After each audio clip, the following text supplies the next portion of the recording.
Alright guys, we gotta talk about Stormblood and why nobody likes it. I'm just kidding. Some people like it, but like for the most part, people don't seem to think it's one of the top 4 expansions in Final Fantasy XIV. Let's talk about why. So I just finished Stormblood, so it's really fresh in my mind. I just finished it. A lot happened while I was playing Stormblood. As you guys all know, I've been playing Final Fantasy XIV for about 6 months now. It's a long time. And during Stormblood is when I kind of felt like I just kind of fell off the game. I'm still going to finish it because that's just the kind of guy I am. But I will have to say, during Stormblood, I came to the realization, hey, like, you guys have seen it. You guys seen the videos. I'm not going to get into it. But basically, I got burnt out. And I think there's some particular things about Stormblood that maybe helped with me getting kind of burnt out. I feel like going from A Realm Reborn to Heavensward, there was like a lot of tension there. There was like it was like a really precarious situation that you were in as the Warrior of Light, going to Ishgard after the death of the Sultana, after everything that happened with Raban. There's just like so many things up in the air, all of your friends, you don't know their fates. Like there was so much, like you were on your toes and you're just like, oh no, what's gonna happen next? You were so excited. And then the quality of the writing got better, the voice acting got better. Like it was so exciting to see the game getting better.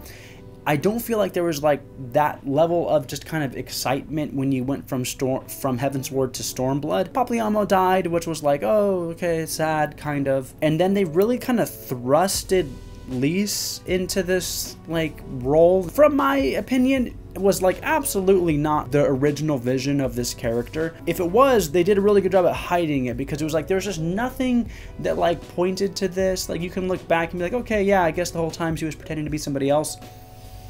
But like for your character, it's like you didn't know who that other person was. You like the whole like reveal that she was a different person pretending to be her. It was just like, okay, I guess, but I didn't really know a whole lot about Lyse or Ida in the first place, so they could have just been the same person the whole entire time, and I wouldn't have known any better or any difference, because you didn't really do enough development with that character in the first place. But that was also one of my complaints, was the fact that they didn't do enough development with the Scions. So I was kind of like, okay, hey, I'm gonna give this a shot, because it kind of sucks that I don't really know any of the Scions that well, and they're supposed to be your kind of main crew. That was a big complaint of mine, and they're remedying that. This is how they're gonna do that. And maybe, yeah, that's kind of out of left field, but whatever.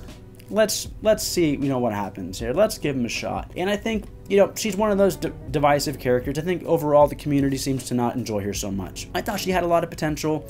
Didn't hate her, but then kind of by the end of it, I was like, I don't know, take it or leave it. She was pretty unimpressive overall. I feel like Yugiri had a better kind of arc and could have been more of a lead than Lyse. I feel like Yugiri's story was just, I thought it was better. But I also think in Heavensward, you had Estinian and Iceheart, and you were like with them. They had like different opinions. They, were kind of in conflict, but you guys all kind of came together for, the good of the realm. And it seems like in Stormblood, just everyone was just on your side. Like there wasn't too many like conflicting like opinions.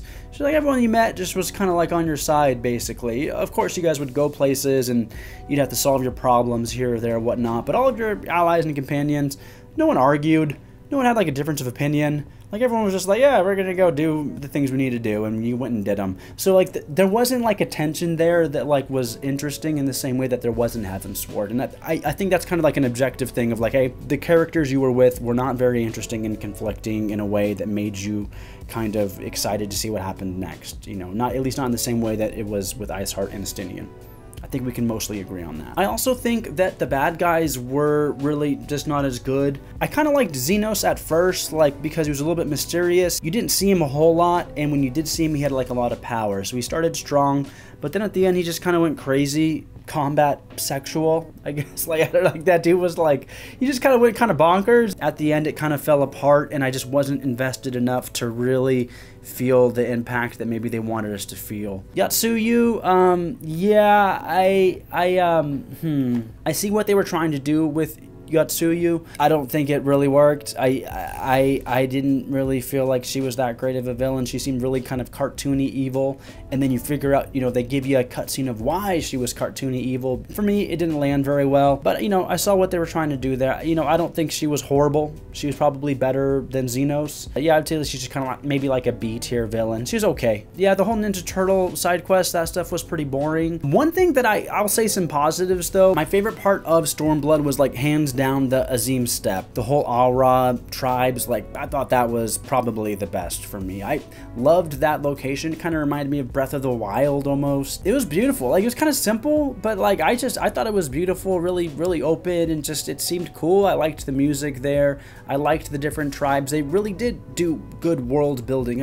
I feel like world building is kind of a term people use when like Final Fantasy XIV just has a bunch of boring shit in it, but I really think they actually had decent world building in the Azim Steppe. The whole competition they have to see who leads them, and then the whole religious, you know, idea of kind of reincarnation that some of the tribes have. Like it was pretty cool. Like that place was dope. I really think that was like Stormblood at its height. Like that was awesome. One thing that I thought was total crap was Gosetsu's death. I've talked about this a lot before, how I absolutely hated that they brought the Sultana back.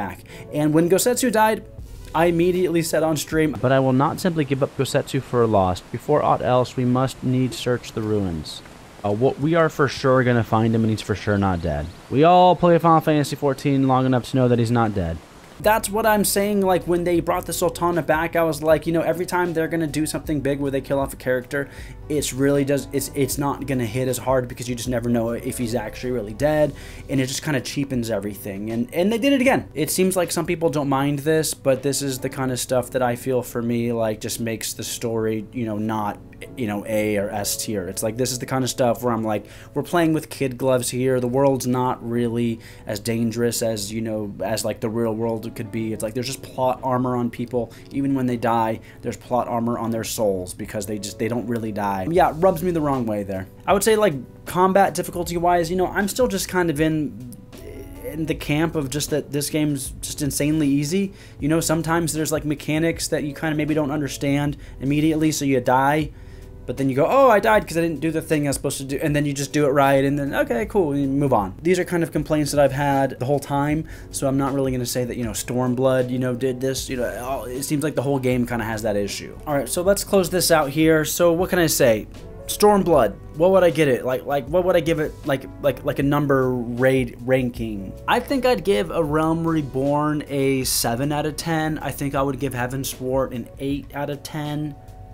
And I think I would give Stormblood a 6 out of 10. I think it was about as good as A Realm Reborn. I think at the end of A Realm Reborn, you know, the patch content up until Heavensward, that was really good. So it's like there was some good stuff in A Realm Reborn, you know, even though it had like a lot of kind of filler and whatnot. It was a lot of fetch quests and filler. It had some really amazing moments. I think Stormblood was a little bit less like filler fetch questy as A Realm Reborn, but I don't think it had the same kind of big impactful moments that A Realm Reborn had. But like I said, I am going to be continuing to play this game.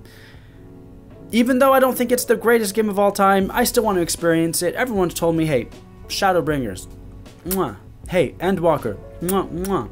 Great stuff, right? So I'm almost there. I am going to continue playing it. I'm not going to be playing it, you know, 10, 15 hours a week and streaming it like I was, but I will try to at least stream it once or twice a week, and we're going to get through it. I'm going to beat Final Fantasy XIV before the end of this year. You can hold me to that. Alright, so that's it, guys. If you want to watch me play Final Fantasy XIV, you can follow me on Twitch. I'll put that in the description. If you want to follow me on here on YouTube, just like, subscribe, all that fun stuff. I will be making some more videos about Starfield and maybe about Baldur's Gate, and I'm thinking about doing some like movies and TV show reviews, because I've been watching a lot of movies and TV shows, so I might be doing a little bit more different stuff here, but I will be continuing these Final Fantasy updates as I go through the game. So thank you guys so much for watching. I really appreciate you, and until next time, I'll see you guys later.